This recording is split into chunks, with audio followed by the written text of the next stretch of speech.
Good day everyone, I'm Enriquez. Today I'm going to explain the following functions of language by Michael Halliday.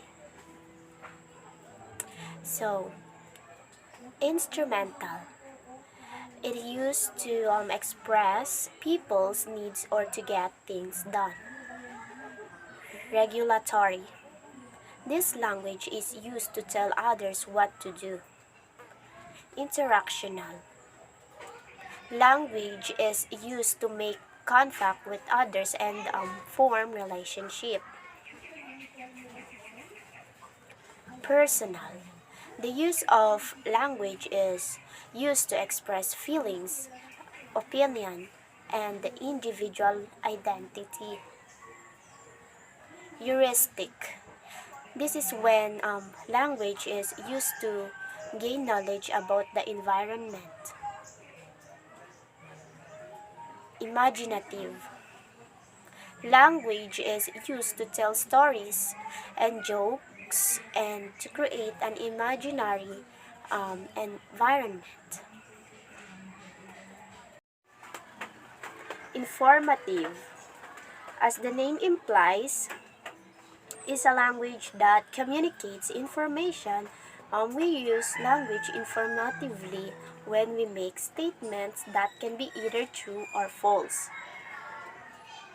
Derivative are extremely useful. They are one of the most powerful tools we can use to build our vocabulary quickly and easily. So now, we will explain the following theories on the origin of language. So, the bow wow or cuckoo theory.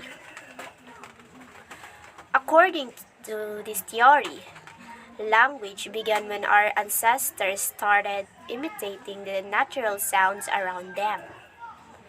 So the first speech was onomatopoeic, marked by echoic words such as moo, meow, splash, cuckoo, and dong. So, the poo-poo theory. This theory holds that speech began with interjections, spontaneous cries of pain, which is ouch, surprise, oh, and other emotions, yabba dabba do. The ding-dong theory. This theory, favored by Plato and Pythagoras, maintains that speech arose in response to the essential qualities of objects in the environment. The original sounds people made were supposedly in harmony with the world around them. So, the yo, he, ho, chori. According to this theory, language evolved from the grunts, groans, and snorts evoked by heavy physical labor. So, the la-la theory. The Danish linguist Otto Jespersen suggested that language may have developed from sounds associated with love, play, and especially song. The Tata theory. The idea that speech came from the use of tongue and mouth gesture to mimic manual gestures. So for example, saying ta ta is like waving goodbye with your tongue, but most of the things we talk about do not have characteristic gestures associated with them, much less gestures you can imitate with the tongue and mouth. So, the divine source. Divine origin is the conjecture that human language originated as a gift from God. No scholar takes this idea seriously today. Numerous and varied explanations have been put forth to explain how humans acquired language, many of which date back to the time of the Paris ban. So the oral gesture source, a quite different approach trying to reveal the origins of the language, is made by the theory of an oral gesture source. It suggests that the evolution of the sounds involves a connection between physical gestures and orally produced sounds. Most of our physical gestures are means of communication. So, glossogenetics. The term glossogeny, based on ontogeny and phylogeny, is used by some to refer to the development of a language or languages over historical time.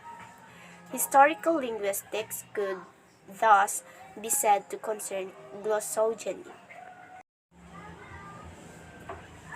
Physiological adaptation. Unlike human beings, no other species can use language because other animals have a very different physiology than human beings. Modern human beings have vocal tract for speaking. Human mouth is small, which makes it easier to open and close for fast speech pronunciation. So now we will explain the Sapir-Whorf hypothesis. So the hypothesis of linguistic relativity, also known as the Sapir-Whorf hypothesis. So the Whorf hypothesis, or Whorfianism, is a principle suggesting that the structure of a language affects its speaker, worldview, or cognition, and thus people's perceptions are relative to their spoken language. So now we will give the meaning of the following.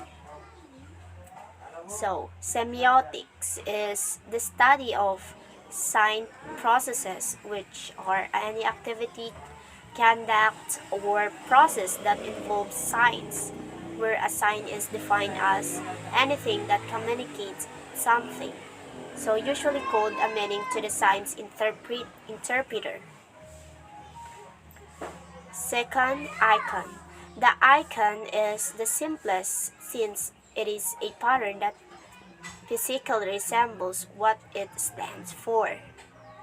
Third, symbol is a mark, sign, or word that indicates, signifies, or is understood as representing an idea, object, or relationship. So fourth, index is the phenomenon of a sign pointing to or indexing some object in the context in which it occurs. Fifth, ethnopoetics. Poetics is a method of recording text versions of oral poetry or narrative performances like vervalor, that uses poetic lines, verses, and stanzas instead of prose paragraphs to capture the formal, poetic performance elements which would otherwise be lost in the written text. So now we will going to differentiate between American Sign Language, or ASL, and Filipino Sign Language, or FSL. So American Sign Language, or ASL, is a complete natural language that has the same linguistic properties as spoken languages, with grammar that differs from English. ASL is expressed by movements of the hands and face. It is the primary language of many North Americans who are deaf and hard of hearing, and is used by some hearing people as well. While Filipino Sign Language, or Philippine Sign Language, is a sign um, language originating in the Philippines. Like other sign languages, FSL is a unique language with its own grammar, syntax, and morphology. It is neither based on nor resembles Filipino or English.